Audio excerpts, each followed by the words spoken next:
to us. Very hurtful. In fact, mararamdaman mo yun, alam mo, sa proklamasyon. Even they're winning, nobody appreciate their winning. Nung tinaas yung kanilang mga kamay, ganun ba? Well, you can ask Paulo. He was there. Paulo Barcelona, reporter. From Bilyonaryo.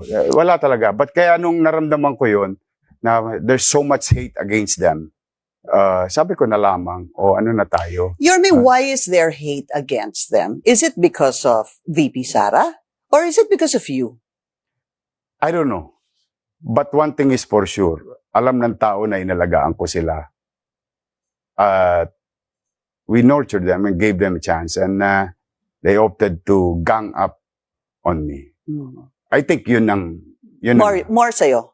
Di ko alam. Kasi it's a fluid. I cannot just monopolize feelings and baka meron ding galit about what they did to Duterte family, the abuse of authority being done to the Duterte family by them, those congressmen mentioned, and we saw it on television. Masyado naman kasing garapal, abusado, at